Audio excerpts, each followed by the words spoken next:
जय श्री राम।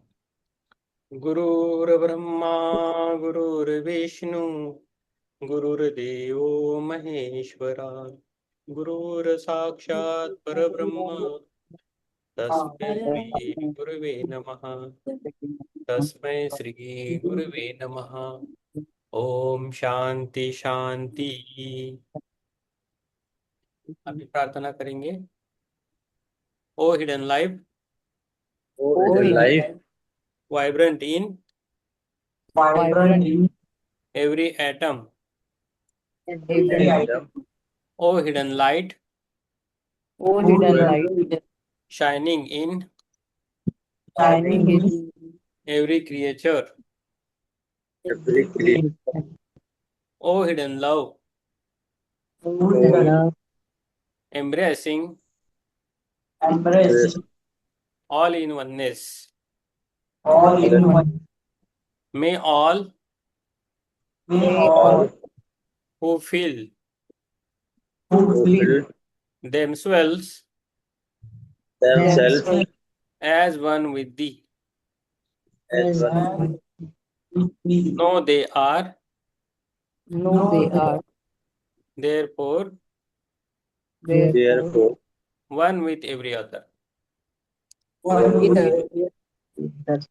हे गुप्त जीवन एक गुप्त he जीवन जो हर परमाणु में स्पंदित है, जो हर जो हर परमाणु परमाणु है, है हे गुप्त प्रकाश हे गुप्त he प्रकाश जो हर जीव में चमक रहा है, जो हर जो जीव हर में चमक रहा है, हे गुप्त प्रेम हे ही गुप्त जो सबको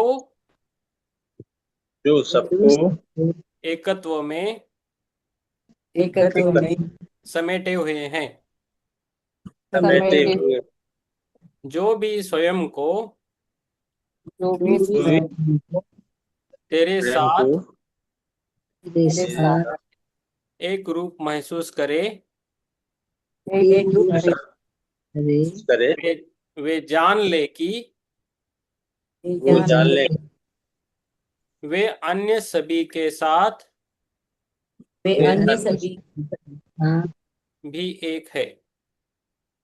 भी एक यस, थैंक यू। तो अभी हमारा आज दूसरा दिन है थियोसॉफी की कुंजिका। Theosophy the key to theosophy. Yes, theosophy की कुंजिका है। इसकी जो लेखिका है वो एचपी ब्लेवेट्स है। कल हमने एक अध्याय पहला लिया है। वैसे ये बुक जो है 140 वर्ष पुरानी है, 140 वर्ष पुरानी, ओल्ड है। 1889 की बुक है, तो वो हम पढ़ रहे हैं। तो डॉक्ट्रिन बुक उससे भी ओल्ड है, 150 ईयर्स। वो बड़ी है लेकिन। ओके, अपना अनम्यूट करें जब आप वो किसी से बात कर रहे घर में, तो म्यूट करें। ओके, तो अध्याय दूसरा है बाह्य और गुह्य थियोसॉफी, बाहर और अंदर की थियोसॉफी। अभी आज ये पाठ करेंगे। आधुनिक थियोसॉफिकल सोसाइटी क्या नहीं है। तो जो आधुनिक थियोसॉफी है, आधुनिक थियोसॉफिकल सोसाइटी क्या नहीं है, इसके बारे में है। एक जिज्ञासु है, वो पूछते हैं। जिज्ञासु मीन्स हम, जो हमें पता नहीं। और थियोसॉफिस्ट है जो जानता है सब कुछ। जिज्ञासु तब क्या जिज्ञासु पूछता है, तब क्या आपके सिद्धांत न तो बौद्ध धर्म का पुनर्जीवन है और न नव प्लेटोवाद की नकल। तो ऐसा पूछ रहे हैं। तो ये 100 150 साल पुराने, 140 वर्ष पुराने जो प्रश्न आ रहे थे, तो उसका भी उसमें उत्तर है। और आज थोड़ा हमें बहुत जानकारी होगी। अभी थियोसॉफिस्ट बोलते हैं ऐसा निश्चित ही नहीं है। थियोसॉफी का सार तत्व क्या है, इसे डॉक्टर जे डी बक ने बहुत ही सुंदरता से इस प्रकार व्यक्त किया है। तो वो जो बक है, वो क्या कहते हैं देखेंगे अभी। थियोसॉफिकल सोसाइटी की स्थापना थियोसॉफी के सिद्धांतों को प्रसारित करने और थियोसॉफिकल जीवन को प्रोत्साहित करने के लिए की गई थी। थियोसॉफिकल सोसाइटी इस प्रकार की पहली संस्था नहीं है इस प्रकार के अनेक प्रयत्न चर्च के अत्यंत ही पवित्र, निष्ठावान, निर्दोष और चरित्रवान व्यक्तियों से पहले भी किए थे। उनके ग्रंथों में परंपरागत ईसाई शब्दावली का प्रयोग किया गया था। उन सब का उद्देश्य ईसाई ग्रंथों के गहन अर्थ और मूल भाव को स्पष्ट करना था। वे ग्रंथ शीघ्र ही लुप्त हो गए और अब उनके विषय में कुछ भी पता नहीं है। वे पादरी वर्ग को सुधारना और सच्ची पवित्रता को पुनर्जीवित करना चाहते हैं, परंतु इस कार्य को कभी पसंद नहीं किया गया, क्योंकि परंपरावादी लोग, पहले से पढ़ता हूं, थियोसॉफी सोसाइटी की स्थापना थियोसॉफी के सिद्धांतों को प्रसारित करने और थियोसॉफिकल जीवन को प्रोत्साहित करने के लिए की गई थी। थियोसॉफिकल सोसाइटी इस प्रकार की पहली संस्था नहीं है। इस प्रकार के अनेक प्रयत्न चर्च के अत्यंत ही पवित्र, निष्ठावान, निर्दोष और चरित्रवान व्यक्तियों ने पहले भी किए थे। उनके ग्रंथों में परंपरागत ईसाई शब्दावली का प्रयोग किया गया था। उन सबका उद्देश्य ईसाई ग्रंथों के घन अर्थ और मूल भाव को स्पष्ट करना था। वे ग्रंथ शीघ्र ही लुप्त हो गए और अब उनके विषय में कुछ भी पता नहीं है। वे पादरी वर्ग को सुधारना और सच्ची पवित्रता को पुनर्जीवित करना चाहते थे, परंतु इस कार्य को कभी पसंद नहीं किया गया, क्योंकि परंपरावादी लोग ज्ञान, क्या बोलते हैं कि परंतु इस कार्य को कभी पसंद नहीं किया गया, क्योंकि परंपरावादी लोग ज्ञान प्राप्त करना ही नहीं चाहते थे। इन सब काल्पनिक आदर्शों को विस्मृति के गर्त में डालने के लिए उनके पास धर्म धर्म द्रोह, हिरसी का एक शब्द पर्याप्त था। इन सुधारों को से कहा गया कि अत्यधिक ज्ञान ने उन्हें पागल बना दिया था तथा और आगे बढ़ना खतरनाक होगा। इनके लिए एक सही अर्थ में थियोसॉफिक थे और मुख्यतः मनुष्य के वास्तविक स्वरूप और उच्च जीवन में संबंधित थे। हर युग में व्यक्तियों में प्राय इन थियोसॉफिकल सिद्धांतों को स्पष्टता समझा और अपने जीवन का अंग बनाया है।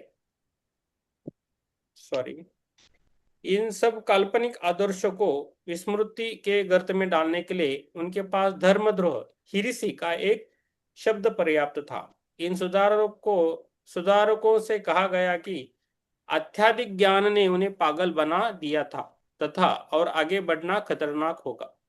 इनके लेख सही अर्थ में थियोसॉफिक थे और मुख्यतः मनुष्य के वास्तविक स्वरूप और उच्च जीवन में संबंधित थे। हर युग में व्यक्तियों ने प्राय इन थियोसॉफिक सिद्धांतों को स्पष्टता समझा और अपने जीवन का अंग बनाया है। वे सिद्धांत किसी धर्म विशेष से संबंधित नहीं है और न किसी समाज या काल तक सीमित है। इन पर तो प्रत्येक मानव का जन्म सिद्ध अधिकार है। कट्टरता जैसी चीज तो हर व्यक्ति अपने स्वभाव, आवश्यकता और अनुभव के आधार पर समाप्त करे। यही कारण है कि थियोसॉफी को नया धर्म समझने वाले इसमें कोई भी धर्म मत और कर्म कांड खोजने में असफल रहे। इसका सिद्धांत तो सत्य के प्रति निष्ठा है। इसका कर्म कांड आचरण द्वारा प्रत्येक सत्य का आदर करना है। यस, तो मैं इधर थोड़ा रुकता हूँ। मैं अभी क्या बोल रहा हूँ कि हमें ना, हम जो भी धर्म के, अभी हम सभी हिंदू धर्म के, तो हिंदू धर्म के हमें हमें प्रेम है, रिस्पेक्ट है। वैसा ही पंजाबी है और कोई ईसाई है, क्रिश्चियन है, मुस्लिम है, कोई भी धर्म हो, उसको हमें रिस्पेक्ट देना चाहिए। ओके, उनके जो ग्रंथ है वो भी अच्छे हैं, वो हमें पता नहीं है। ओके, कुछ लोगों के कारण हम सबको हम बदनाम नहीं कर सकते, है ना। तो हर एक का समझ ना समझ अलग अलग है, तो उनमें हमें नहीं पढ़ना है, किसी को नहीं बोलना है। ओके, तो हम थियोसॉफी कर रहे हैं। थियोसॉफी अभी इसको 150 या 150 साल हो गए, 100-150 साल हो गए थियोसॉफी को। इससे पहले भी और कुछ चीजें आई थी, इस पृथ्वी पर आके गई है और भी आगे आएंगी। तो हम, हमारा जो प्रवास है उसको हमें अच्छा करना है, हमारा कर्म नहीं बढ़ाना है। ओके, तो हमें हमें प्रिय है ध्यान करना, ध्यान करवाना। और जो ध्यान करने के लिए आते हैं या उसमें जो मदद करने के लिए आते हैं उनको भी हम रिस्पेक्ट देते हैं। तो कोई भी हो, तो हम ध्यान के ऊपर ही ज़्यादा सोचते हैं, किसी के बारे में या किसी के बारे में नहीं उल्टा सुल्टा नहीं बोलना है। कुछ भी हो, हमें ध्यान में रहना है, नहीं तो हमारे कर्मास बढ़ेंगे, फिर से जन्म और लेने पड़ेंगे इसको पेटने के लिए। तो हम अपने ध्यान में रहेंगे। ठीक है, तो ये है। ठीक है, अभी चित्रा जी आपके पास बुक है, संदीप जी के पास बुक है, राम प्रसाद जी के पास बुक है? नहीं है। सुनीता जी के पास बुक है? नहीं सर, मैंने मंगाई है। हाँ, उन्होंने आई ऑर्डर है। किया है, ऑर्डर किया है। सुप्रिया जी ने ऑर्डर किया है क्या? नहीं, नहीं किया है। हाँ, आवाज नहीं आ रहा है आपका। सुप्रिया जी, आप किसी घर में किसी से बात करते हैं तो आप थोड़ा म्यूट करके बोलिए। अभी आपको अनम्यूट करते हैं, तो आप ऑर्डर कीजिए। राम प्रसाद जी से पूछिए, नंबर लीजिए, वो आपको वो आपको हेल्प करेंगे, और वो चाहे तो वो मंगाएंगे या नहीं मंगाए, उनके उनके ऊपर है। नहीं तो आपको कल मुझे फोन कीजिए, हम बात करेंगे फिर। ठीक है, संदीप जी ने मंगाई है, पूरी किताबें मंगाई है ना? यस, संदीप जी ने मंगाई है। चित्रा मैम के पास कितनी है मुझे पता नहीं है। सारिका सार जितना ये पूरा बंडल है। हाँ, बंडल है ना, हो गया। एक दो तीन, अ, तीन, एक दो तीन, चार लोगों के पास है अभी। सुनीता जी के पास आएगी, माधुरी जी मंगाएंगी, राम प्रसाद जी का पता नहीं, सुनेंगे या पढ़ेंगे वो पता नहीं। ठीक है, ओके, ठीक है, अभी इधर रुकेंगे हम, और इसके बाद चित्रा जी, चित्रा जी के बाद संदीप जी, संदीप जी के बाद मैं। जब सुनीता जी के पास बुक आएंगी वो भी पढ़ेंगी, और सुप्रिया जी के पास बुक आएंगी वो भी पढ़ेंगे। राम प्रसाद जी, आपको कुछ ये नहीं है, कंपल्सन नहीं है, आप मंगा सकते हैं। ठीक है,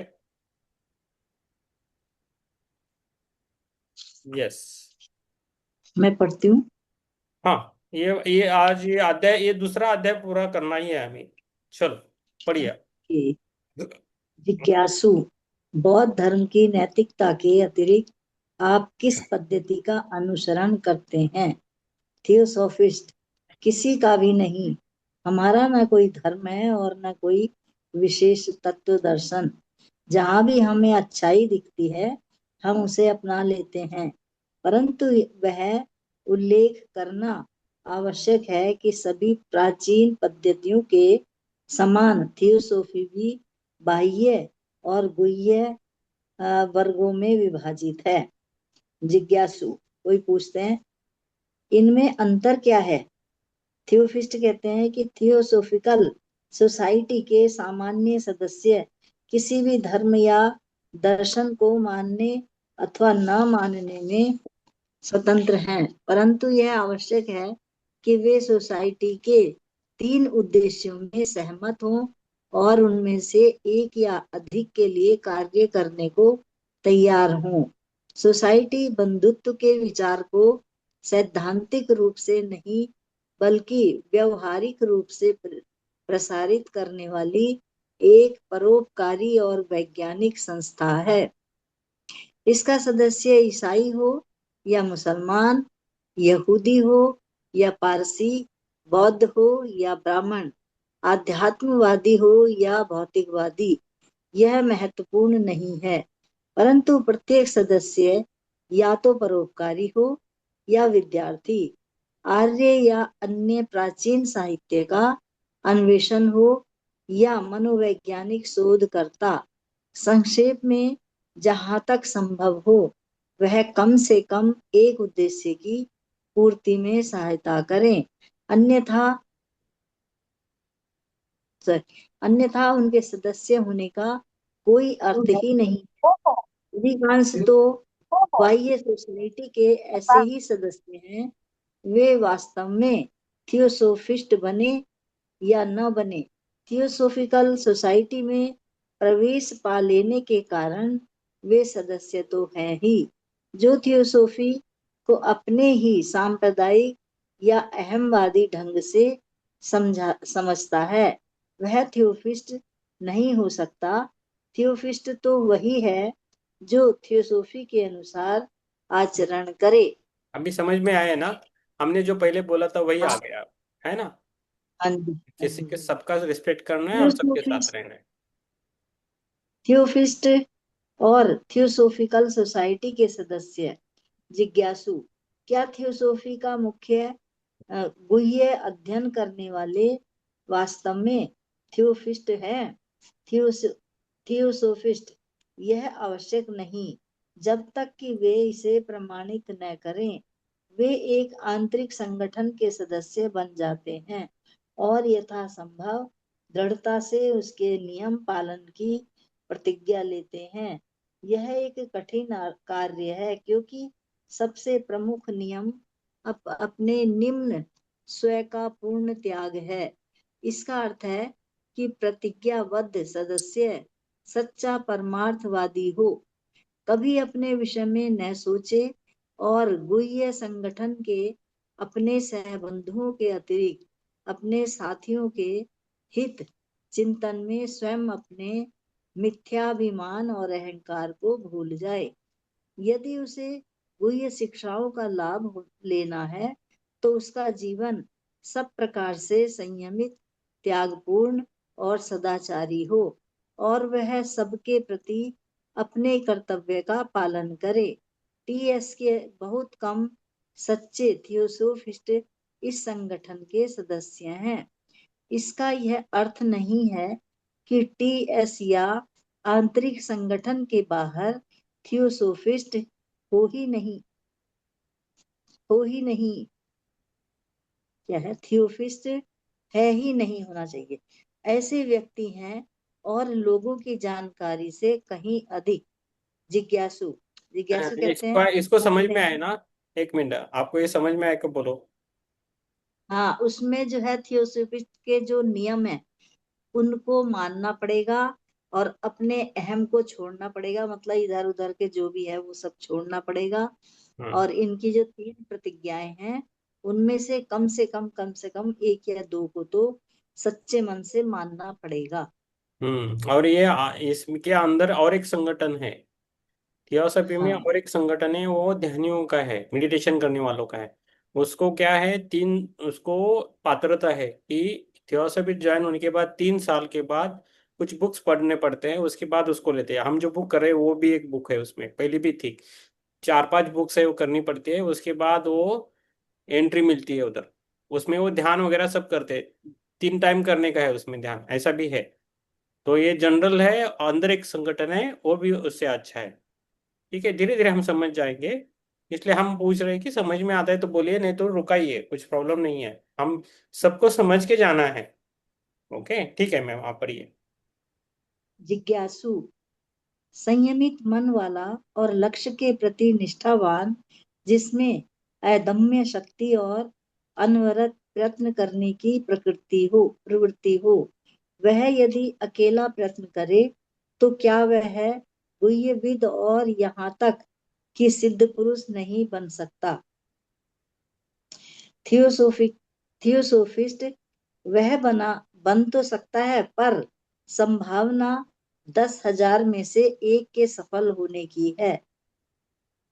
अनेक कारणों में से एक कारण यह है कि गुह्य विद्या, आत्मविद्या या दैनिक कार्य पर आज कोई ऐसी पुस्तक उपलब्ध नहीं है जो मध्यकालीन रसायन विद्या या ब्रह्म विद्या के रहस्यों को सरल भाषा में समझा सके। सब कुछ प्रतीकात्मक है या दृष्टांत कथाओं के रूप में है। पश्चिम में उनको जानने की कुंजी युगों पहले खो गई। तो फिर व्यक्ति जो कुछ पढ़े या अध्ययन करे उसका सही अर्थ यह कैसे समझे। वही सबसे बड़ा खतरा है कि अनजाने में वह वामतंत्र, जादूगरी या असहाय माध्यम बनने की दिशा में न चला जाए। अच्छा यही होगा कि यदि सिद्ध पुरुष गुरु के रूप में न मिले तो वह इस अध्ययन को छोड़ ही दे। जिज्ञासु कहता है, तो क्या यह समझा जाए कि टीएस का आंतरिक संगठन उन सच्चे दीक्षितों का गुरुदेवों से गुह्य शिक्षा प्राप्त करना है। तो क्या ये समझ लिया जाए कि टीएस का जो आंतरिक संगठन है उसे दीक्षितों या गुरुदेव का मुख्य शिक्षा प्राप्त करता है। थियोसोफिस्ट प्रत्येक रूप से तो नहीं। ऐसे सद्गुरुओं की व्यक्तिगत उपस्थिति आवश्यक नहीं है, इतना ही पर्याप्त है। यदि वे उनसे ही शिक्षा प्रदान कर दें जिन्होंने वर्षों तक उनके निर्देश में अध्ययन किया है और अपना समस्त जीवन उनकी सेवा के लिए समर्पित कर दिया है। ऐसे व्यक्ति फिर इस ज्ञान को उन लोगों को देंगे जिन्हें ऐसा अवसर प्राप्त नहीं हुआ है। सच्चे ज्ञान का एक अंश भी बिना आत्मसात किए और गलत समझे गए बहुत से ज्ञान से कहीं अच्छा है। एक आस एक आंस सोने का एक आस मूल्य नहीं, औंस एक अंश। एक औंस सोने का मूल्य 1 टन धूल से कहीं अधिक होता है। उद्देश्य क्या बोलते हैं? जिज्ञासु पढ़िए। जिज्ञासु थियोसॉफी का मुख्य उद्देश्य क्या है? थियोसॉफिस्ट थियोसॉफी के कई उद्देश्य हैं। उनमें से सबसे प्रमुख है जो किसी भी प्रकार के मानव कष्ट को शारीरिक और मानसिक कम करने में सहायक हो सके। और हमारी मान्यता है कि भौतिक की अपेक्षा मानसिक कष्ट कहीं अधिक महत्वपूर्ण है। थियोसॉफी को नैतिकता विकसित करनी है। स्थूल शरीर के कष्ट निवारण के लिए मन को पवित्र करना होगा, क्योंकि दुर्घटनाओं को छोड़ उसके सभी कष्ट वंशानुगत होते हैं। स्वार्थपूर्ण उद्देश्यों के लिए अपनी व्यक्तिगत आकांक्षा, अहंकार और मिथ्या अभिमान की संतुष्टि के लिए गुह्य विद्या का अध्ययन करके कोई भी व्यक्ति मानव कष्टों में सहायता करने का लक्ष्य कभी प्राप्त नहीं कर सकता। क्यों नहीं कर सकता? अच्छा, इन ये सब बुराइयों को छोड़े बिना अगर कोई चाहे कि मैं इसमें लक्ष्य प्राप्त कर लूं तो ऐसा नहीं हो सकता। इनके कहने का मतलब ये है। और न कोई व्यक्ति गुह्य विद्या की एक शाखा का अध्ययन करके गुह्यविद बन सकता है। पूर्व ज्ञाता न भी हो तो उसे सभी शाखाओं का अध्ययन करना ही होगा। थियोसॉफी और गुह्य विद्या में अंतर। जिज्ञासु थियोसॉफी की और गुह्य विद्या क्या एक समान है? थियोसॉफिस्ट बिना गुह्यविद हुए भी एक व्यक्ति अच्छा थियोसॉफिस्ट हो सकता है, भले ही वह सोसाइटी का सदस्य हो या ना हो। परंतु सच्चा थियोसॉफिस्ट हुए बिना कोई भी सच्चा गुह्यविद नहीं हो सकता। एक सच्चा थियोसॉफिस्ट होने के लिए व्यक्ति उच्चतम नैतिक आदर्श के अनुसार आचरण करे, समस्त मानव मात्र के साथ अपना एकत्व अनुभव करने का प्रयत्न करे और निरंतर दूसरों के लिए कार्य करे। अब यदि एक गुह्यविद यह सब नहीं करता तो वह अपने व्यक्तिगत लाभ के लिए स्वार्थपरता से कार्य करेगा। यदि सामान्य व्यक्तियों की अपेक्षा उनसे अधिक व्यवहारिक शक्ति प्राप्त कर ली है तो सामान्य व्यक्ति की अपेक्षा वह संसार तथा आसपास के लोगों के लिए कहीं अधिक खतरनाक शत्रु बन जाएगा। यह तो स्पष्ट ही है। जिज्ञासु तो क्या गुह्यविद में अन्य लोगों की अपेक्षा अधिक शक्ति होती है? थियोसॉफिस्ट कहीं अधिक, यदि वह नाम मात्र का नहीं वास्तव में व्यवहारिक और योग्य गुह्यविद है। गुह्य विद्याएं सच्ची, वास्तविक और बहुत ही खतरनाक विद्याएं हैं। प्रकृति की चीजों में निहित गुण शक्ति और मनुष्य में सुस्त छिपी शक्तियों को विकसित करने की शिक्षा उनसे प्राप्त होती है। इस प्रकार उसे सामान्य व्यक्तियों की अपेक्षा कहीं अधिक लाभ और शक्ति प्राप्त हो जाती है। बहुत से अच्छे और सच्चे थियोसॉफिस्ट अलौकिक और दैवी चमत्कारों में विश्वास कर सकते हैं, परंतु कोई भी गुह्यविद केवल विश्वास नहीं करेगा, गुह्यविद तो वैज्ञानिक ब्रह्मा विद्या का अभ्यास और प्रयोग करता है और वे प्रकृति की ही गुप्त शक्तियों के सही ज्ञान पर आधारित होता है। परंतु यदि थियोफिस्ट बिना गुह्य विद्या के ज्ञान के असाधारण शक्तियों का प्रयोग करता है तो उसके माध्यम बन जाने का खतरा रहेगा, क्योंकि थियोसॉफी और उसके उच्चतम नैतिक नियमों में विश्वास होते हुए भी वह उनका अभ्यास विवेक से नहीं, अंधविश्वास से करेगा। उन शक्तियों के युक्ति युक्त ज्ञान के बिना यह प्रयास तूफानी समुद्र में पतवार विहीन नौका चलाने के समान ही होगा। मैम हो गया मैम, मैम थोड़ा रुकिए, एक जैसा होता है आपका। अभी थोड़ा संदीप जी को पढ़ने दीजिए, बाद में आपको फिर से देंगे। एक जैसा होता है तो ध्यान नहीं लगेगा, ठीक है। यस, संदीप जी पढ़ेंगे आप। आवाज। थियोसॉफी और प्रेतवाद में अंतर क्या है? थियोसॉफी और प्रेतवाद में अंतर। जिज्ञासु, आप प्रेतवाद में विश्वास करते हैं? थियोसॉफिस्ट, जिस रूप में प्रेतवादी स्पिरिचुअलिस्ट इसे प्रस्तुत करते हैं उसमें तो निश्चित ही नहीं। उनकी मान्यता है कि जिस व्यक्ति में आवेश होता है उसमें मृतक व्यक्ति की आत्मा पृथ्वी पर लौटती है और सामान्यतः अपने संबंधियों या प्रियजनों से संपर्क करती है।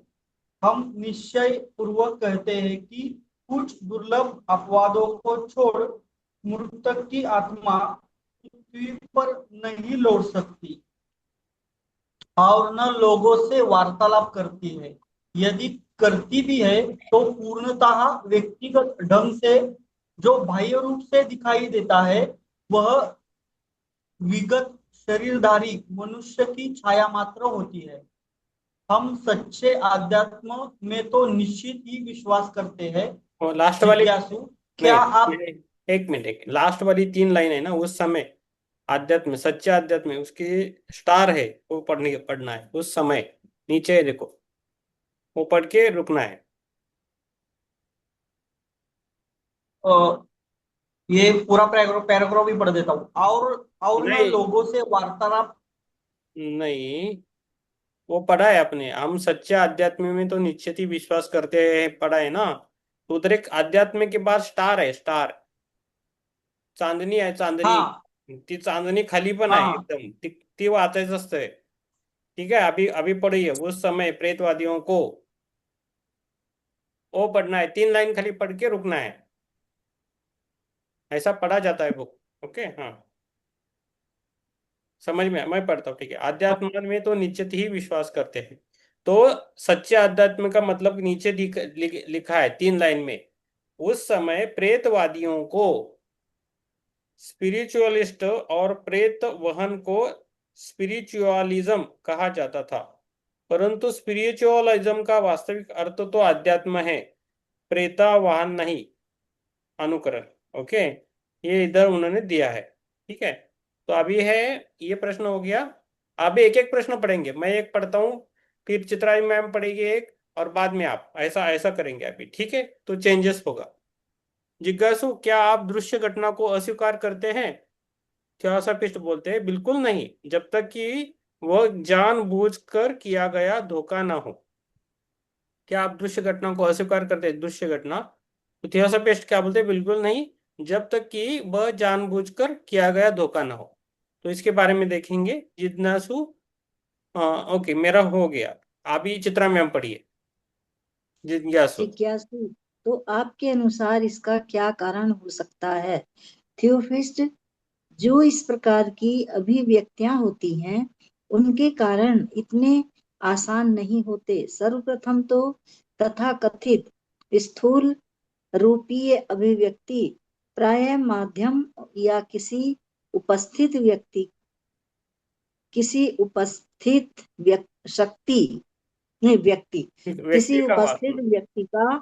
व्यक्ति का वासना या छाया शरीर होता है।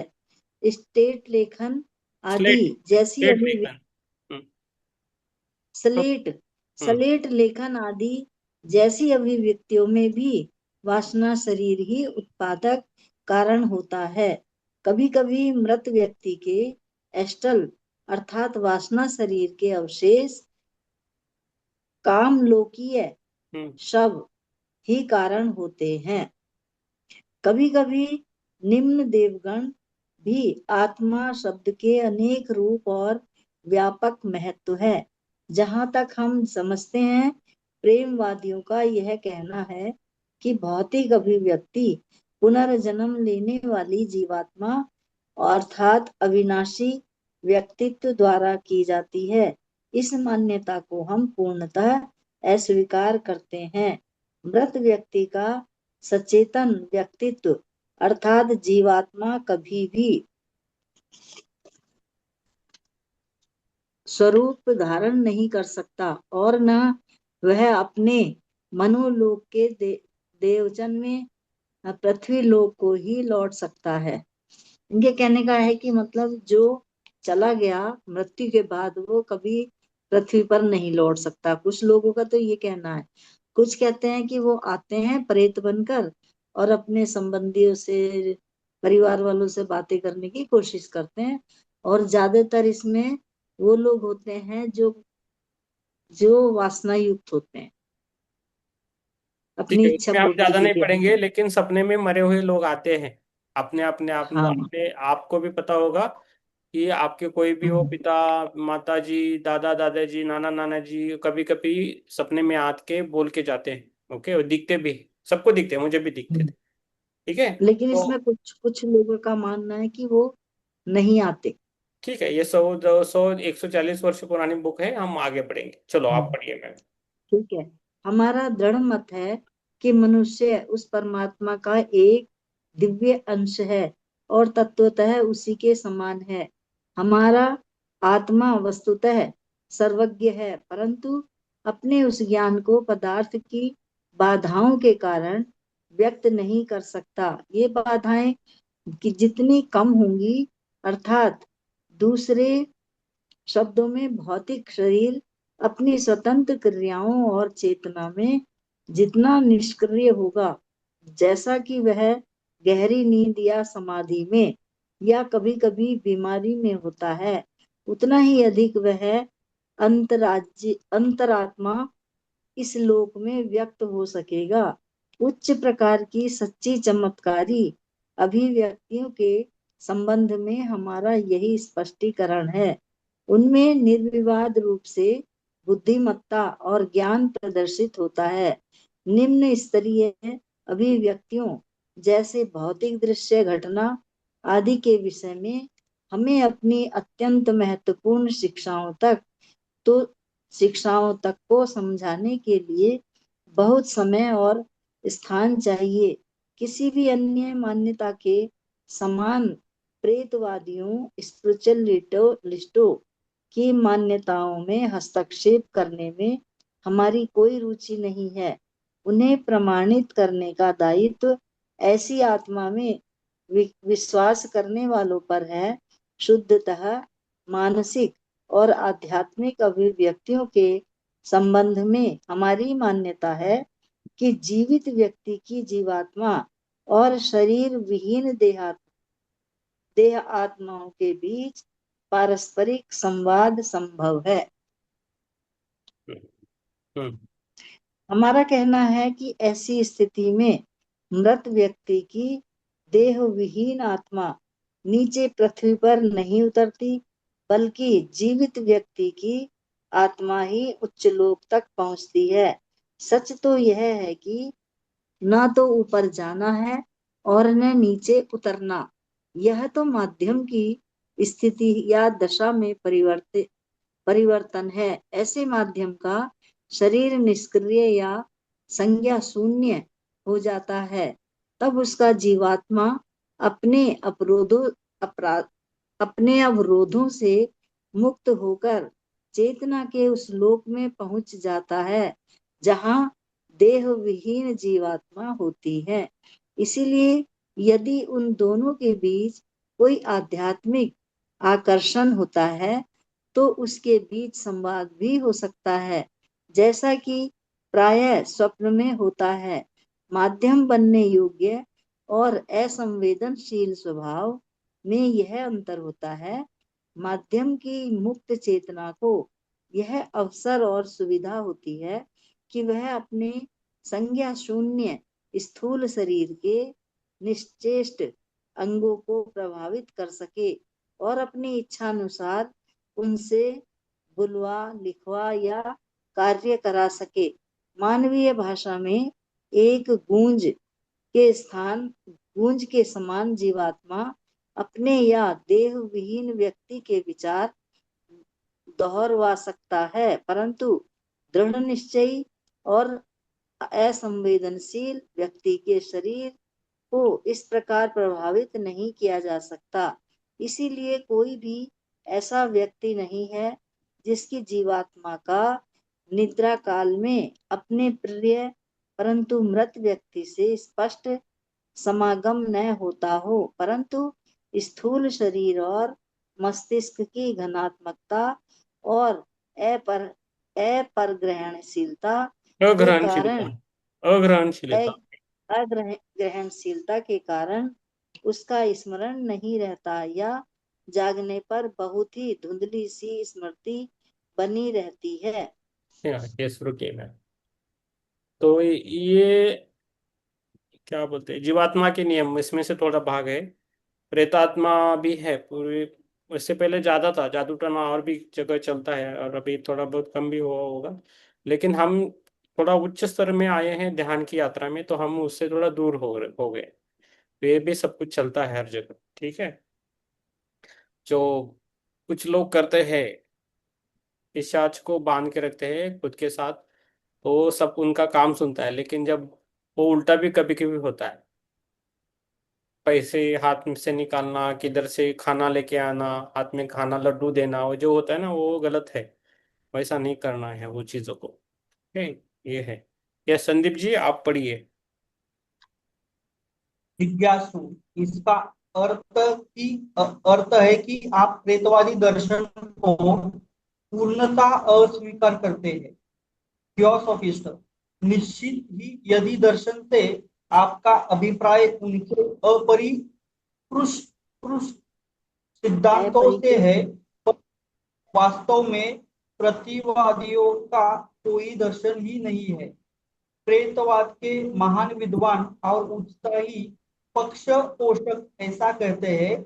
उनके मूलभूत और एकमात्र अकाउंट अकाउंट्स अकाउंट सत्य को कोई अस्वीकार नहीं कर सकता। बाह्य अभिव्यक्तियों माध्यमों के द्वारा होती है, इन पर अदृश्य शक्तियां और व्यक्तियों का नियंत्रण होता है। देखो अभी मैंने जिज्ञासु, हाँ आगे नहीं पढ़ना है, एक ही होने के बाद रुकना है।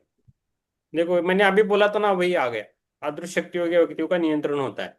अभी जो मैंने बोला मैंने पढ़ा नहीं, फिर भी वो आया, ठीक है। ऐसा होता है। तो हमें हमारी इस किताब से या पुस्तक से हमारी कनेक्टिविटी अभी बढ़ रही है, ठीक है। अभी मैं पढ़ता हूँ, मैं पढ़ने के बाद चित्रा जी पढ़ेगी, ठीक है। अभी है, मुझे ऐसा बताया गया था कि थियोसॉफिकल सोसाइटी, अभी जिज्ञासु क्या पूछता है देखो। मुझे ऐसा बताया गया था कि थियोसॉफिकल सोसाइटी की स्थापना प्रेतवाद को नष्ट करने और मृत्यु के पश्चात मनुष्य के व्यक्तित्व के बने रहने में विश्वास करने के लिए की गई थी। तो थियोसॉफिस्ट क्या बोलते हैं, उसका उत्तर है आपको गलत बताया गया। हमारे विश्वास तो उस अविनाशी व्यक्तित्व जीवात्मा पर आधारित है, परंतु बहुत से अन्य लोगों वो की भांति पाश्चात्य मनोवैज्ञानिकों ने देहात्मा पर्सनालिटी और जीवात्मा इंडिविजुअलिटी के बीच कोई स्पष्ट अंतर भेद नहीं किया, परंतु यही अंतर पौरात्य तत्व दर्शन को समझने का प्रधान कुंजी है तथा थियोसॉफिकल और प्रेतवादी शिक्षाओं में अंतर का मूल कारण है। यह कहना उपयुक्त तो होगा कि थियोसॉफी सच्चा और विशुद्ध अध्यात्मवाद है, परंतु अपने को नाम में आध्यात्मवादी कहने वाले प्रेतवादी तो केवल इंद्रियातीत भौतिकवाद तक सीमित है। मेरे कहने का तात्पर्य यह है कि यद्यपि हमारी शिक्षा इस बात पर बल देती है कि आत्मा और पदार्थ एक समान है, यद्यपि हम कहते हैं कि आत्मा संभावी पदार्थ है और पदार्थ केवल घनीभूत आत्मा, जैसे बर्फ घनीभूत भाप है, परंतु सबका प्रारंभिक और शाश्वत स्वरूप नहीं परमात्मा है। अर्थात दृश्य और घनीभूत पदार्थ समय समय पर केवल उसी की अभिव्यक्ति है। हमारा निश्चित मत है कि आत्मा केवल सच्चे जीवात्मा के लिए ही प्रयुक्त हो सकता है। तो जीवात्मा के बाद आत्मा आती है, ठीक है। तो जो जीवात्मा है एक पेड़ जैसा है, और उसकी जो टहनी या जो पत्ते हैं ना, वो हमारे जन्म है। तो वो जीवात्मा के ऊपर भी आत्मा है, तो इसलिए हमारी कनेक्टिविटी लंबी है, इसलिए हम टुकड़े टुकड़े में आते हैं, तो इसलिए हमारे हजारों जन्म भी होते हैं, ठीक है। हाँ, अभी चित्रा जी मैम का नंबर। जिज्ञासु, परंतु इस सच्चे जीवात्मा और हमारे सचेतन में यह अहम में क्या अंतर है? सच्चे जीवात्मा और सचेतन मैं या अहम में क्या अंतर है? थियोसोफिस्ट, हमें आत्मचेतना या मैं हूँ के सरल भाव और मैं श्री स्मिथ या श्रीमती ब्राउन हूँ के जटिल भाव में अंतर्भेद करना चाहिए। हमारा यह विश्वास है कि वही जीवात्मा बार बार जन्म लेती है या उसी का पुनर्जन्म होता है। उस अंतर का प्रमुख आधार है। श्री स्मिथ का अर्थ है कि दैनिक अनुभवों की एक लंबी श्रृंखला या स्मृति के एक धागे में पिरोना, और उन्हीं के आधार पर श्री स्मिथ अपने को स्वयं कहते हैं। परंतु उनमें से कोई भी अनुभव वास्तव में मैं या जीवात्मा नहीं है, और न उससे श्री स्मिथ को भान होता है कि वे स्वयं हैं, क्योंकि वे अधिकांश दैनिक अनुभवों को भूल जाते हैं, और जब तक उनकी स्मृति रहती है उनसे अहम भाव ही उत्पन्न होता है। अतः थियोसोफिस्ट इन अनुभवों के संग्रह में अंतर्भेद करते हैं, जिन्हें वे नश्वर, देहात्मा, सीमित और अस्थायी होने के कारण, और मनुष्य का वह तत्व कहते हैं जिसके कारण मैं हूँ का भान होता है। इस मैं हूँ को ही हम सच्चा जीवात्मा कहते हैं। जीवात्मा एक अभिनेता की भांति जीवन के रंगमंच पर अनेक पात्रों का अभिनय करता है। हम रंगमंच पर उसी जीवात्मा के पृथ्वी पर प्रत्येक जीवन को उसकी एक रात्रि कह सकते हैं। एक रात्रि को वह अभिनेता या जीवात्मा मेघवेद बनकर आता है, दूसरी रात्रि को साइलाक, तीसरी में रोमियो, चौथी को हेमलेट आदि आदि। एक ही आत्मा इतने सारे रूपों में भी आती है। जब तक पुनर्जन्मों का चक्र समाप्त नहीं होता, यह क्रम चलता रहता है। यस, ये जीवात्मा का नियम, यस, ये जीवात्मा का नियम है, इसे हमें मानना है। यस, संदीप जी पढ़िए। संदीप जी एक्टिव रहिए। हाँ हाँ, थोड़ा बचा है, फास्ट नहीं। यस, आपका अनम्यूट नहीं है। हाँ हाँ, अभी हो गया। हाँ, जिज्ञासु, आपके अनुसार जीवात्मा मृत्यु के पश्चात पृथ्वी पर लौटकर नहीं आ सकता, परंतु यदि उस अभिनेता को अपने व्यक्तित्व का भान बना रहता है, तो वह चाहे तो अपने पूर्व कार्य क्षेत्र को लौट सकता है। थियोसॉफिस्ट, हमारा कहना है कि ऐसा नहीं होता, परंतु होता मृत्यु नहीं, मृत्यु मृत्यु हाँ, मृत्यु के पश्चात जीवात्मा पृथ्वी पर नहीं लौट सकती, क्योंकि इस प्रकार का लौटना मृत्यु के पश्चात उसकी विशुद्ध आनंद की स्थिति से बिल्कुल ही असंगत होगा। हमारा कहना है कि अपने जीवन काल में अपने से संबंध, लोगों की गलती या अपने वातावरण के कारण मनुष्य इतना कष्ट पाता है कि यदि आनंद नहीं तो जीवन का भार फिर से ढोने से पहले वह पूर्ण विश्वास और शांति का अधिकारी है। विश्राम। यस। अभी थियोसॉफी को क्यों स्वीकार किया जाता है? थियोसॉफी को क्यों स्वीकार किया जाता है, ये प्रश्न है। अभी जिज्ञासु क्या पूछता है कि क्या आप इसका कारण बता सकते हैं कि थियोसॉफी में इतनी अधिक रुचि के साथ साथ इसका इतना अधिक विरोध क्यों है? तो पहले जब भी नई शुरुआत होती है तो विरोध होता है, कुछ अच्छी चीजों के लिए भी होता है, बाद में लोग उसको मानते हैं, पहले विरोध बहुत होता है। अभी थियोसॉफिस्ट क्या बोलते हैं, मेरे विचार से इसके कई कारण हैं। उनमें से कुछ ये है कि पहला है, वैज्ञानिक शिक्षकों में प्रचलित घोर भौतिकवादी सिद्धांतों के विरुद्ध प्रतिक्रिया देते हैं। दूसरी है, विभिन्न ईसाई चर्चों के मिथ्या धर्म दर्शन और निरंतर बढ़ते विरोधी संप्रदायों के प्रति असंतोष है। तीसरा, इस बात का अधिकाधिक बोध कि यदि संप्रदायों की स्वयं की तथा पारस्परिक मान्यताओं में इतना विरोधाभास है तो वे सत्य नहीं हो सकती।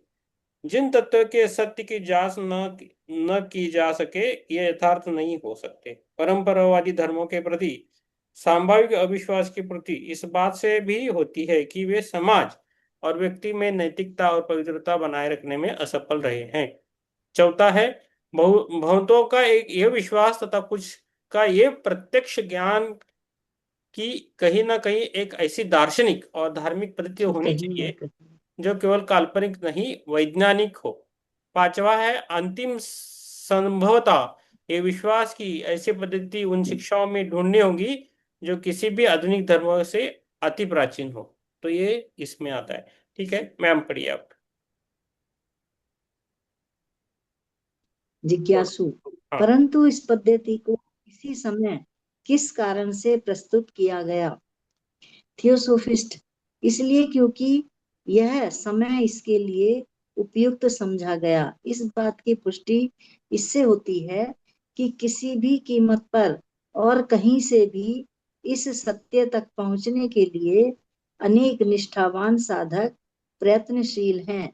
यह देखकर सत्य के संरक्षकों को अनुमति दी गई कि वे इसके कम से कम कुछ अंश उद्घटित कर दें। यदि थियोसॉफिकल सोसाइटी की स्थापना कुछ वर्ष और टल गई होती तो उस समय तक सभ्य राष्ट्रों में आधे लोग और भौतिकवादी हो जाते और शेष आधे ईश्वर को मानव की तरह शरीरधारी मानने वाले या चमत्कारों में विश्वास करने वाले हो जाते। Yes, thank way you. जादूगर बन जाते। यस। जिज्ञासु, तो क्या हम थियोसॉफी को एक प्रकार का दैवी संदेश समझे? थियोसॉफिस्ट, किसी भी रूप में नहीं। यह किसी उच्च पारलौकिक अथवा अति मानवीय विभूतियों द्वारा एक नया और प्रत्यक्ष प्रकटीकरण नहीं है। यदि तो यह तो प्राचीन अति प्राचीन तथ्यों का उन लोगों के लिए अनावरण है जो इनसे अनभिज्ञ है और जिन्हें यह भी ज्ञात नहीं कि ऐसा सनातन ज्ञान भी है और वह सुरक्षित रखा गया है।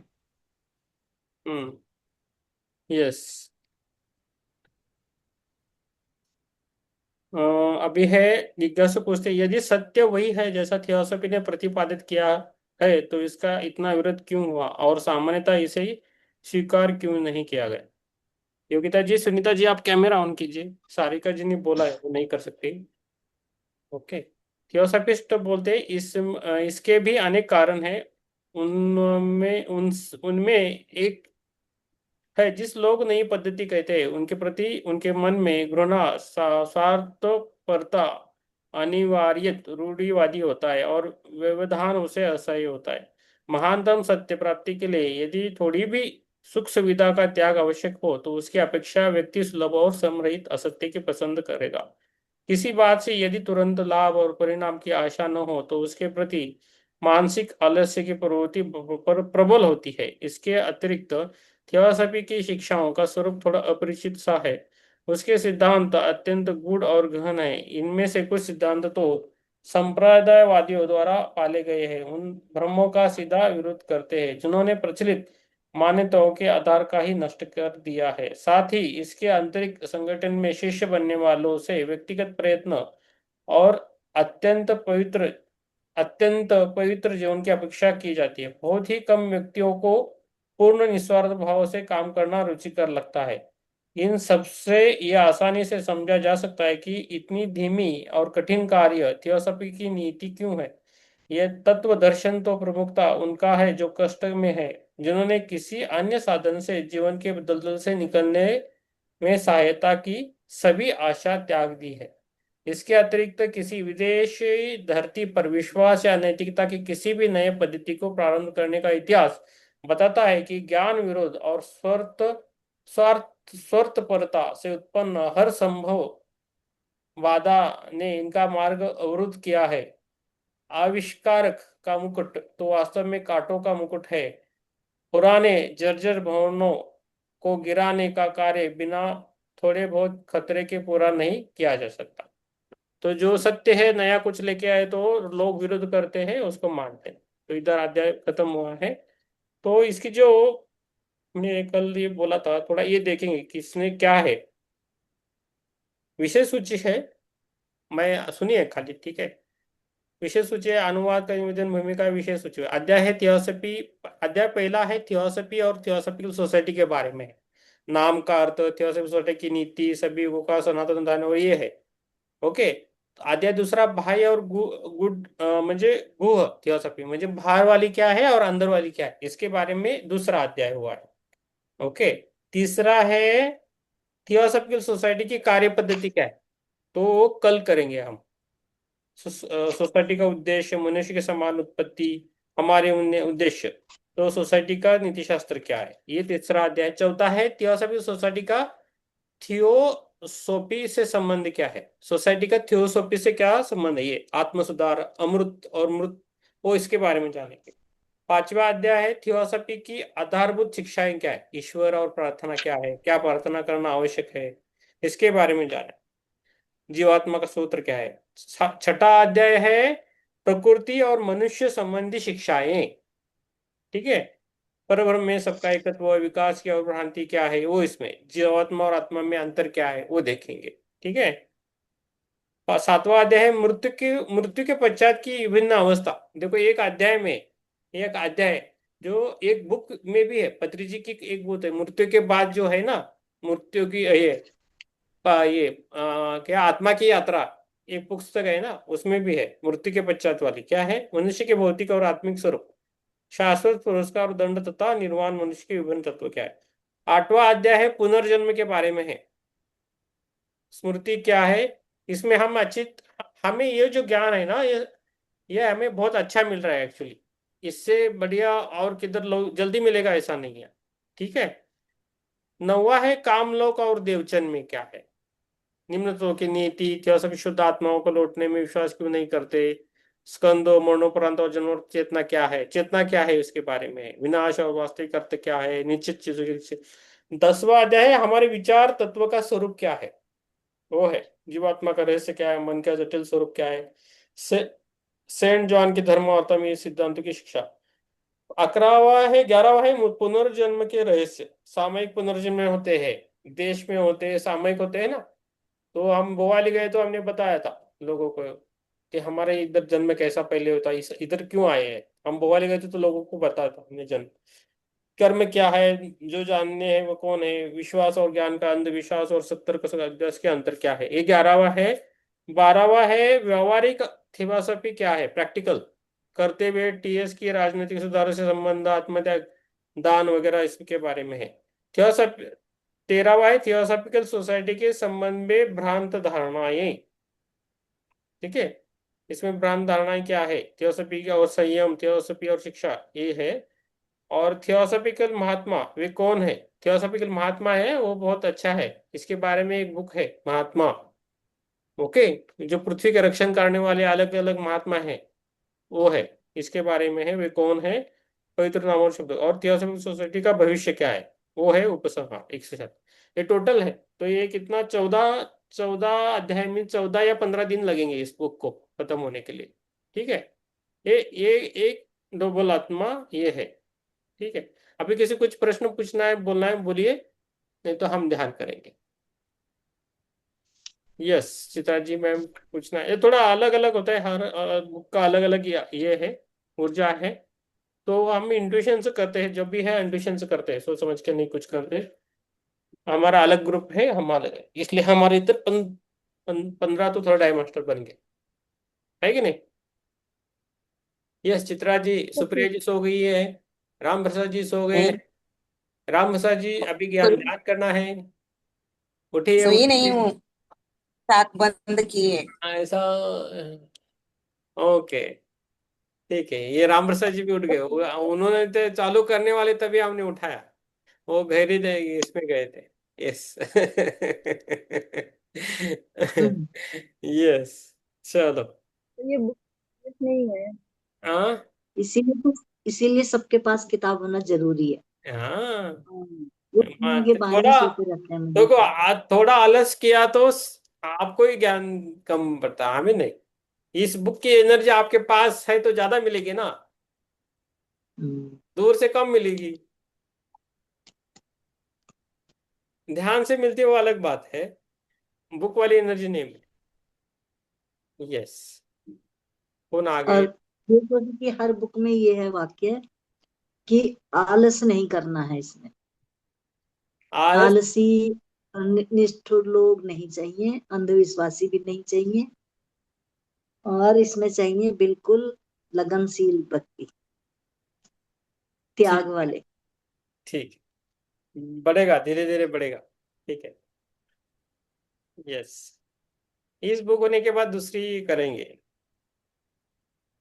और भी बुक बहुत है, अच्छी है, आपको दिलचस्पी होनी चाहिए। चलो ध्यान के लिए बैठेंगे, ज्यादा नहीं बोलेंगे। राम प्रसाद जी, थोड़ा पानी पी के बैठिए आप, पानी है तो पानी पी के बैठिए।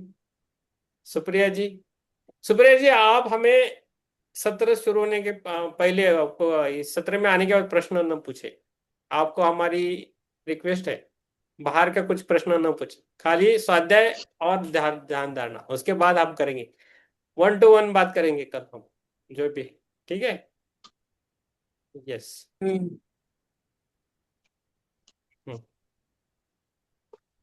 चलो बैठिए ध्यान के लिए। तो इस बुक का हम ध्यान कराएंगे आज।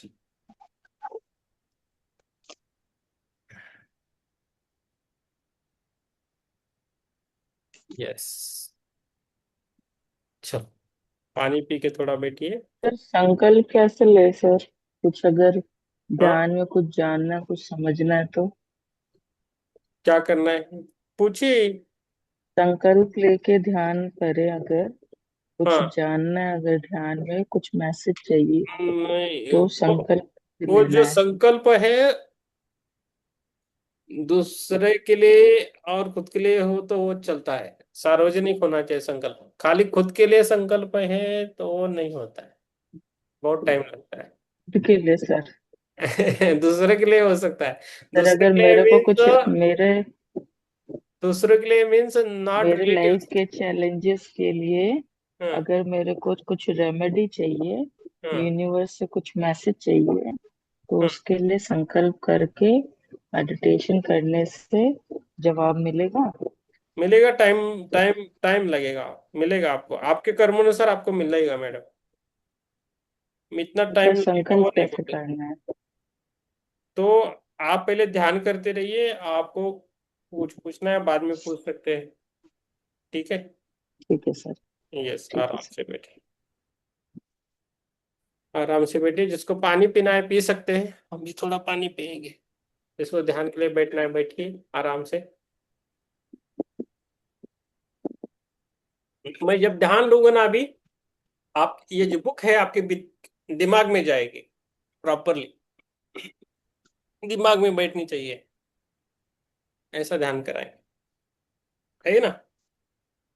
तो आराम से बैठिए, ध्यान की अवस्था में आराम से बैठना। पानी पीना तो पीजिए, आंखों को बंद कीजिए, विचार बंद कीजिए। अपना जो शरीर है धीरे धीरे शीतल बनाना है, पैरों से लेके इसको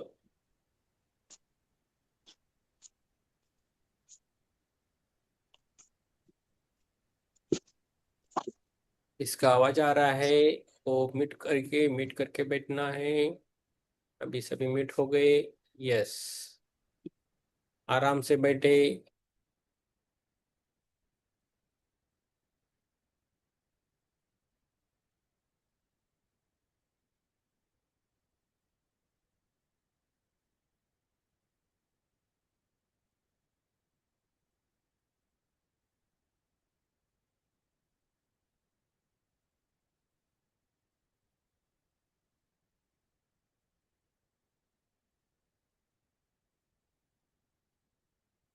सांसों पे ध्यान देना है, गहरी सांस लेना है।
आराम से बैठे,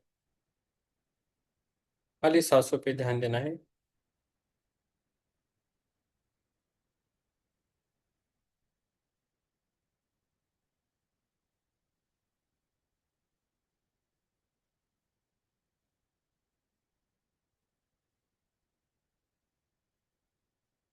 अपनी जो रीढ़ की हड्डी है ना, उसको सीधा करके बैठे।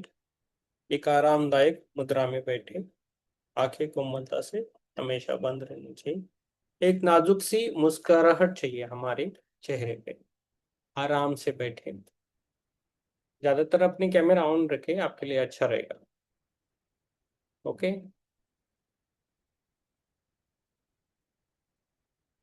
बाहरी संसार को कुछ समय के लिए विदा कह दे।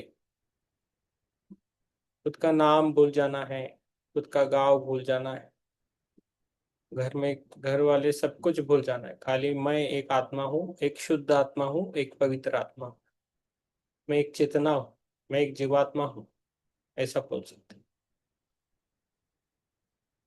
आज की जो भी चिंताएं हैं, विचार है और अपनी सामाजिक पहचान, सब कुछ बाहर छोड़, सब कुछ हमें बाहर छोड़ना है। जितना आप मन से ध्यान करेंगे, सुनेंगे और करेंगे, ये आपके लिए बहुत अच्छा रहेगा।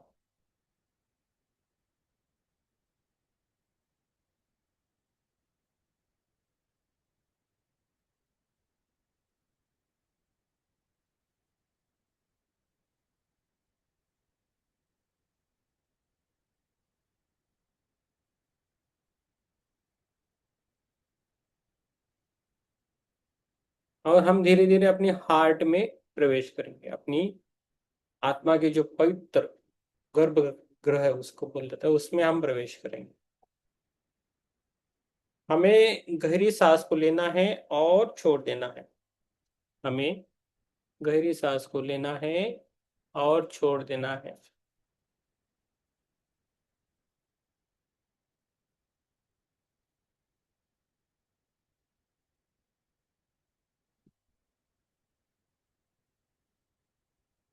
और हमें धीरे धीरे महसूस करना है, सांसों के साथ हमारे अंदर एक प्राण ऊर्जा हमारे अंदर समा रही है।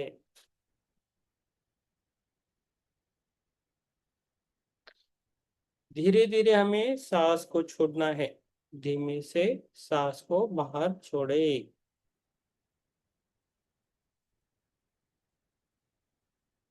और शरीर के सारे तनाव कंधों और चेहरे के खिंचाव को पूरी तरह से विसर्जित कीजिए। दिन में जो भी तनाव है उसको हमें धीरे धीरे छोड़ देना चाहिए, छोड़ना है, सभी तनावों को छोड़ना है, बस बैठना है।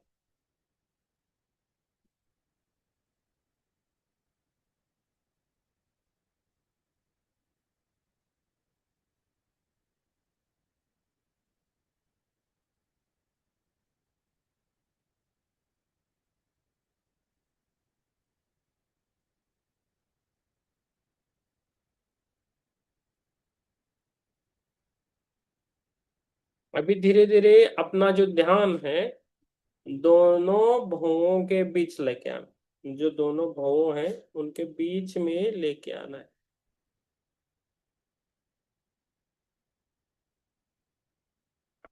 अज्ञात चक्र पर लेके आना है पूरा ध्यान। कल्पना करें कि यहाँ एक शांत सुनहरी ज्योति जल रही है। हमें कल्पना करनी है, हमारा जो थर्ड है ना, थर्ड है उधर हमें कल्पना करना है ज्योति जल रही है। जैसे जैसे आपकी सांसें गहरी हो रही है आपका मन एक शांत झील की तरह स्थिर होता जा रहा है। आपका मन एक शांत झील की तरह स्थिर होता जा रहा है। विचारों की लहरें शांत हो रही है, विचारों की लहरें शांत हो रही है।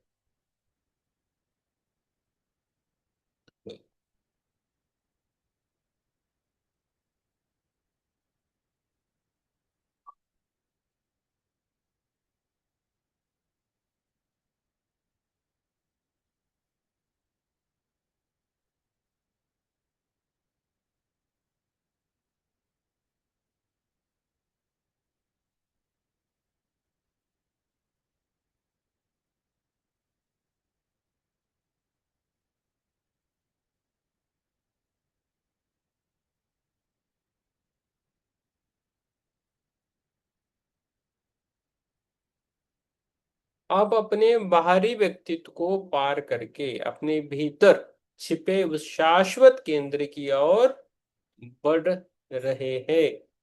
हम अपने अंदर शाश्वत केंद्र की तरफ बढ़ रहे हैं जहां केवल शांति है, जहां केवल शांति है। बस इस शांति को महसूस करना है हमें, इस शांति को हमें महसूस करना है। थोड़ी देर के लिए शांत बैठे, गहरी सांसें लेना चालू करें। गहरी सांस को लेना है और छोड़ना, आराम से करे, एकदम शीतल।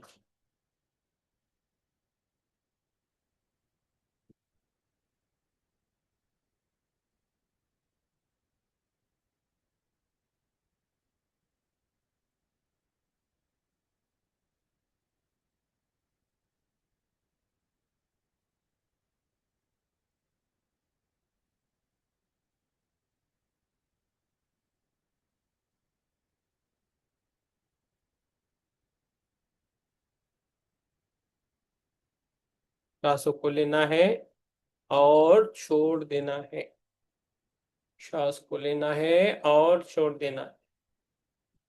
अब अपने मन को एचपी ब्लावात्स्की के पहले अध्याय के सत्य की ओर ले जाए। थियोसॉफिया, थियोसॉफिया यानी ब्रह्म विद्या या दिव्य ज्ञान। ये ज्ञान किसी मनुष्य की खोज नहीं है, ये ज्ञान किसी मनुष्य की खोज नहीं है, न ही कोई नया धर्म या अंधविश्वास है। यह वह सनातन सत्य है जो सृष्टि के कण कण में अंतर्निहित है।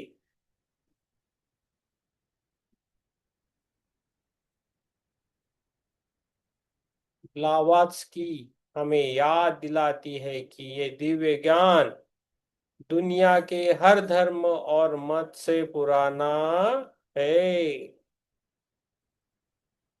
यह वो मूल जड़ है जिसमें सत्य के सभी नदियां निकलती है।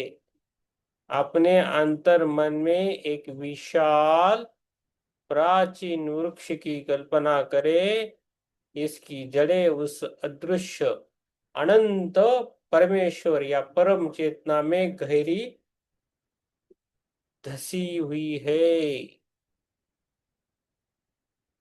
इसकी शाखाएं अलग अलग संस्कृतियां और युग है, और हम सभी आत्माएं इसके पत्ते हैं।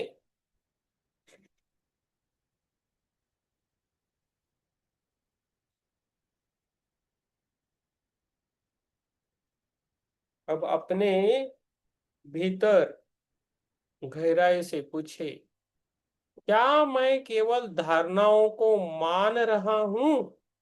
क्या मैं खाली धारणाओं को मान रहा हूं, या सचमुच उस परम सत्य को खोजना चाहता हूं?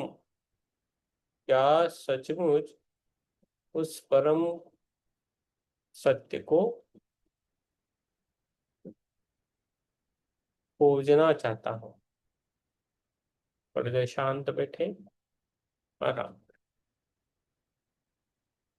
श्वास लेते रहे और छोड़ते रहे।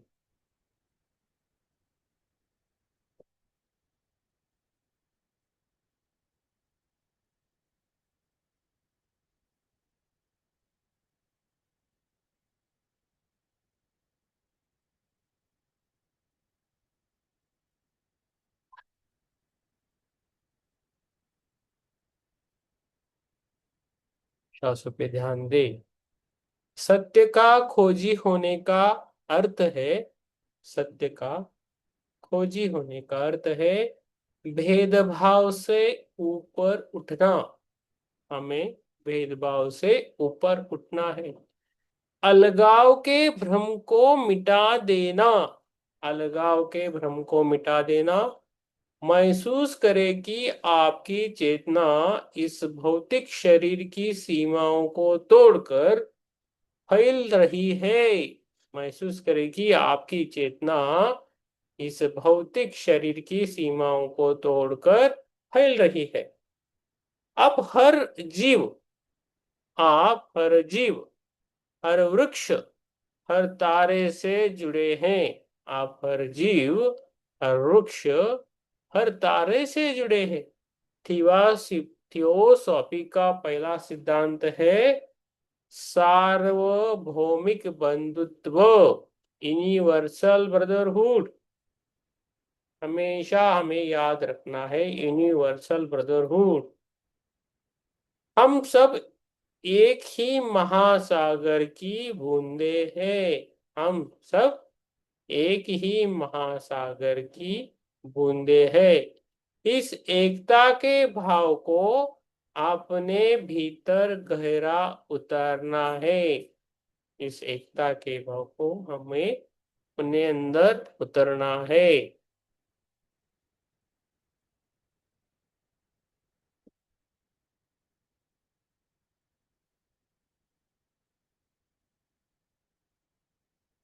श्वास को लेना है और छोड़ना है। थोड़ी देर मौन रखना है।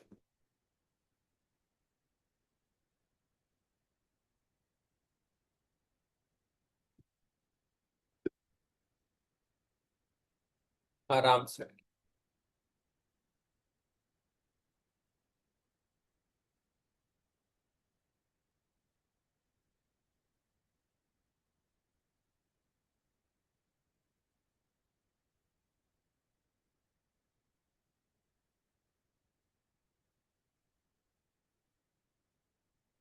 भी हमें आगे जाना है। आंतरिक ज्योति, इसके बारे में करना है। श्वास को लेना है और छोड़ देना है। अब अपनी जागरूकता को गहरा करें। अपनी जागरूकता को गहरा करें। अध्याय हमारा जो 2 है उसके गुण रहस्य की ओर, बाहरी यानी एक्सोटेरिक और आंतरिक यानी ईसोटेरिक का भेद, उसको हमें जानना है। एक्सोटेरिक और ईसोटेरिक। ये संसार अक्सर ही बाहरी आवरणों से उलझा रहता है। ये संसार अक्सर बाहरी आवरणों से उलझा रहता है। रीति रिवाज, अंधविश्वास और शाब्दिक बहसें, ये सब बाहरी छिलके हैं। लेकिन आपको उस आंतरिक सार को पाना है। हमें उस आंतरिक सार को पाना है जो केवल मौन और आत्म साक्षात्कार से मिलता है। जो केवल मौन और आत्म साक्षात्कार से मिलता है, और उसके साथ हमें ध्यान भी करना है। कल्पना करें आप एक बहुत ही भव्य प्राचीन मंदिर के सामने खड़े हैं। मंदिर का बाहरी प्रांगण बहुत कोलाहल से भरा है, जहां लोग प्रत्यकों और कर्म कांडों में उलझे हैं। ये बाहरी मार्ग है मंदिर के बाहर।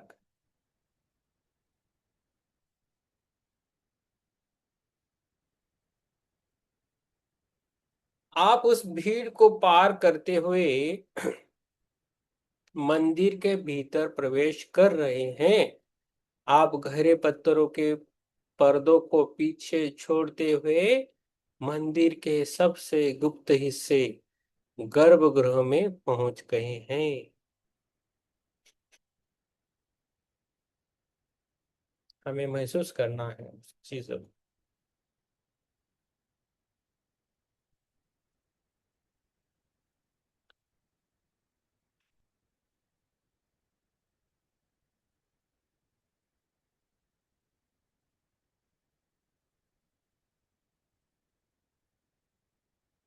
इस गर्भगृह में कोई मूर्ति नहीं है।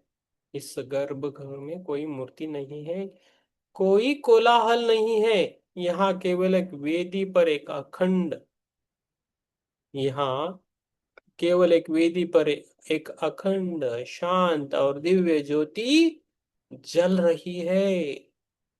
ये ज्योति ही आंतरिक सत्य है।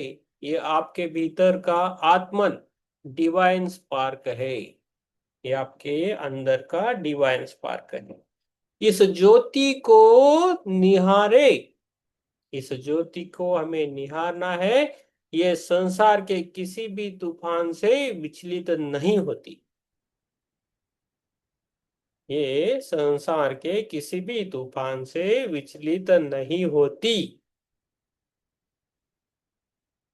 ब्लावात्स्की कहती है, एचपीपी ब्लावात्स्की मैडम कहती है कि ये आंतरिक ज्ञान कोई किताब या गुरु आपको दे नहीं सकता।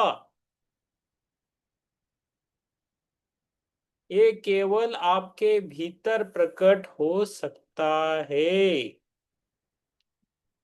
अपने अहंकार को, अपने मैं की भावनाओं को इस आंतरिक ज्योति से विलीन हो जाने दे। आप स्वयं प्रकाश बन जाइए। आप स्वयं मौन बन जाइए। थोड़ी देर के लिए मौन रखें। जो अभी मैंने कहा है उसे महसूस करें।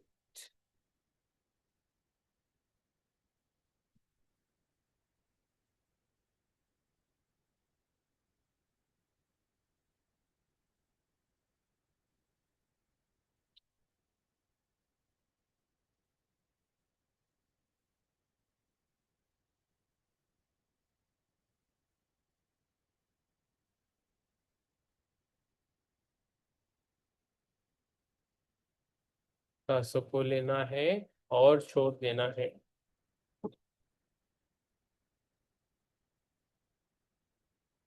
सांसों को लेना है और छोड़ देना।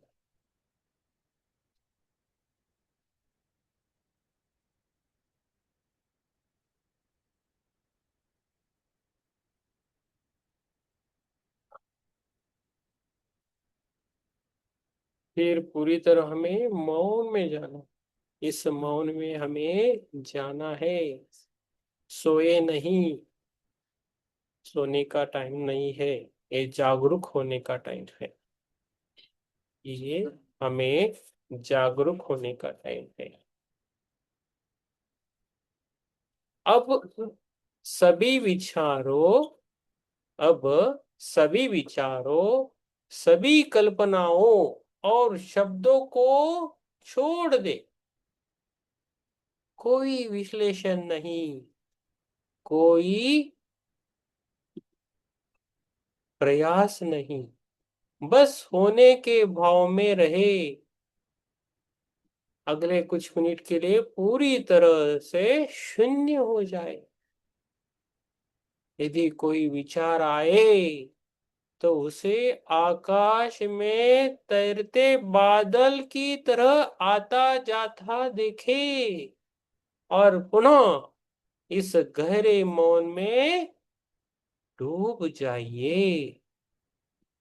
अखंड मौन, जो मैं कह रहा हूं उसके साथ हम चलें, बस शांत रहना। अखंड मौन कुछ मिनट के लिए।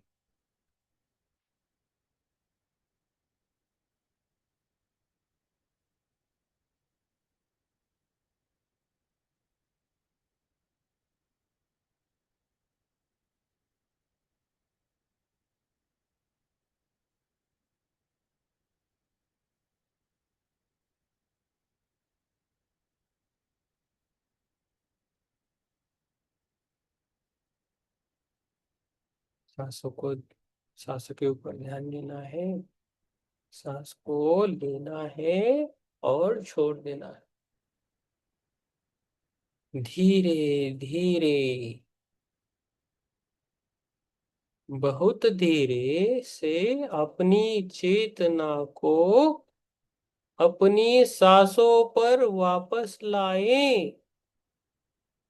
धीरे धीरे, बहुत धीरे से अपनी चेतना को अपनी सांसों पर वापस लाए। महसूस करें कि आपकी सांसें कितनी शांत और पवित्र हो चुकी है।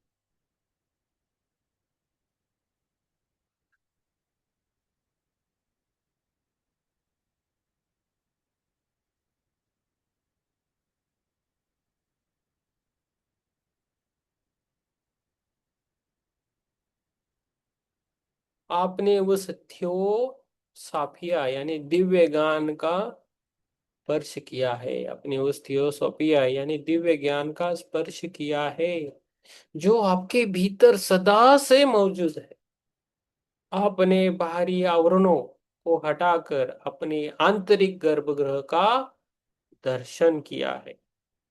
याद रखें, इस ज्ञान को पाने का अंतिम उद्देश्य केवल स्वयं को मुक्त करना नहीं, बल्कि बल्कि संसार के दुखों को दूर करना और निस्वार्थ सेवा करना है।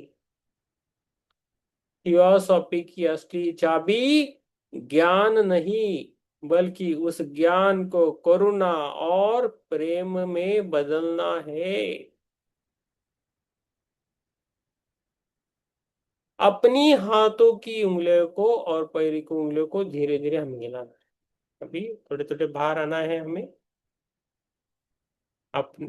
हमें खुद को थैंक यू बोलना है, अपने शरीर को थैंक यू बोलना है, अपनी बुद्धि को थैंक यू बोलना है, अपने सांसों को थैंक यू बोलना है, अपने मन को थैंक यू बोलना है, अपनी आत्मा को थैंक यू बोलना है।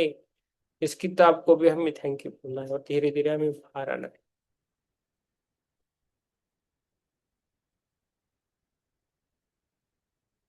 हमें धीरे धीरे इस भौतिक शरीर और आसन के प्रति सजग होना है।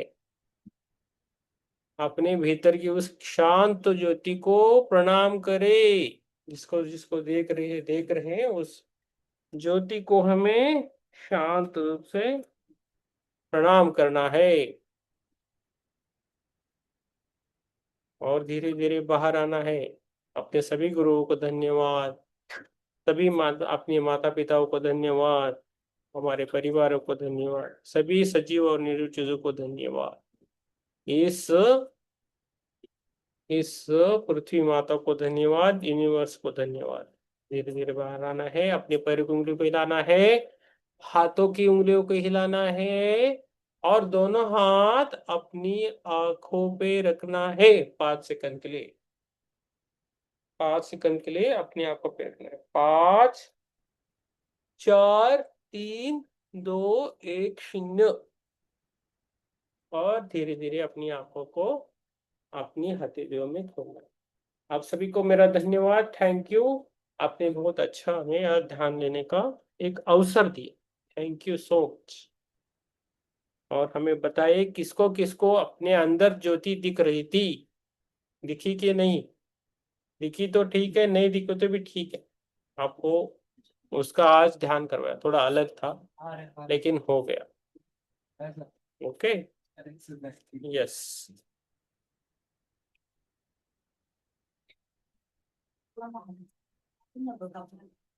यस, राम प्रसाद जी बोलिए।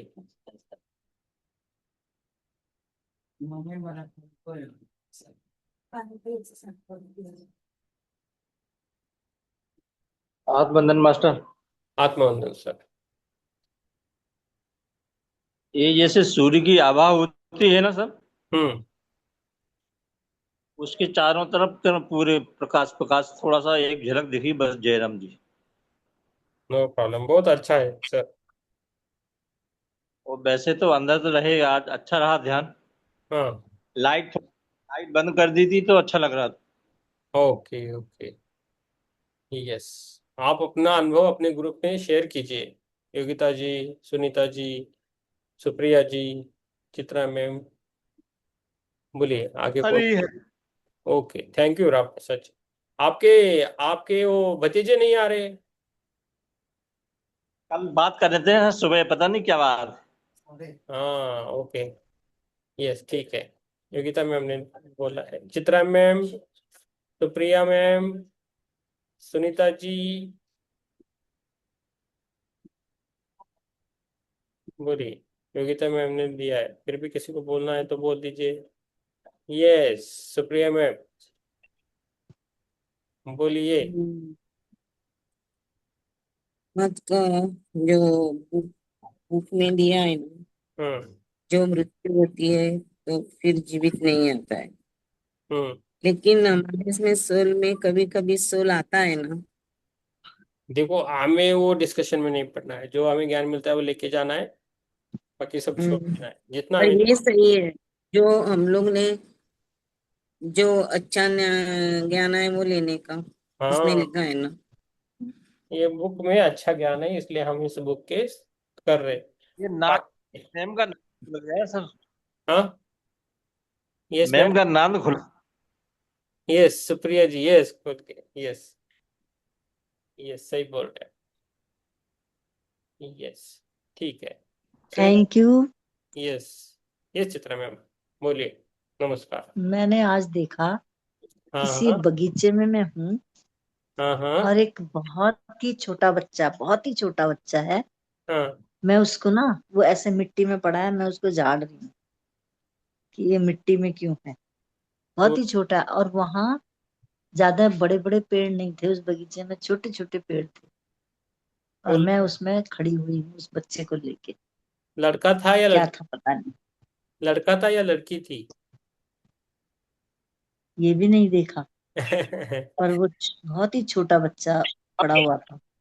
यस, आप अपने अंदर झांक रहे हो, वो इम्पोर्टेंट है। मुझे अभी आपका ध्यान बस लेते वक्त है ना, मैंने आंखें बंद की तो मैंने देखा कि मेरे अंदर इतनी मोमबत्ती है कि 8, इंग्लिश 8 जैसा नंबर आया था। इतनी मोमबत्तियां दिखी आज मुझे, इतनी मोमबत्ती है कि जो लाइट है ना, दिया, वो 8 नंबर जैसा दिख रहा था, इतनी इतना लाइट थे अलग अलग। आपके अंदर वो लाइट दिखनी चाहिए, वही चाहता हूँ। अंदर अंदर में जाना है अब। हम जो सीख रहे हैं, हम जो सीख रहे हैं, और मैं कुछ बोल रहा हूँ, वो बहुत बहुत बहुत अच्छा वाला ज्ञान है। ये सब जगह मिलेगा ऐसा मुझे पता नहीं, लेकिन हम जो कर रहे हैं बहुत बढ़िया कर रहे हैं। ठीक है, तो आप भी कीजिए, चुकिए मत, और अपने कुछ साथियों को भी लेके आए, उनको भी वो मिले। ठीक है, हम बाहरी दुनिया में नहीं, अंदर की दुनिया में जा रहे हैं अभी। बहुत सुकून है, बहुत अच्छा लगता है। देखो चित्रा में हमको हो रहा है अभी ऐसा थोड़ा थोड़ा। आप सबको होना चाहिए, अंदर जाना है बस। अभी बाहर की दुनिया देख लिया, अभी अंदर की दुनिया देखना जो सत्य है ना। और सबकी अलग अलग है। ठीक है, ठीक है, यहाँ रुकेंगे। कल तीसरा अध्याय करेंगे। इस ऐसा ध्यान करने से वो बुक भी हमारे अंदर जाती है, किताब। ठीक है, कल मिलेंगे। सबको शुभ रात्रि। शुभ रात्रि। शुभरात्रि। ये सो मंत्र बोलना भूल गए, हम बोलेंगे वो मंत्र। हमें वो आना चाहिए, देखेंगे कैसा आता है। मैं बोल देता हूँ, होगा क्या है मेरे पास, मैंने कॉपी करके रखा है। ओम सर्वे सुखिनः सन्तु, सर्वे हमारा सन्तु निरामया, सर्वे भद्राणि पश्यन्तु, अस्तु। मा कश्चिदु दुःख भाग्य भवेत्। भागवते ओम शांति शांति शांति। शांति। चलो, शुभ रात्रि सबको और एक बार। शुभरात्रि मास्टर। शुभ रात्रि। यस।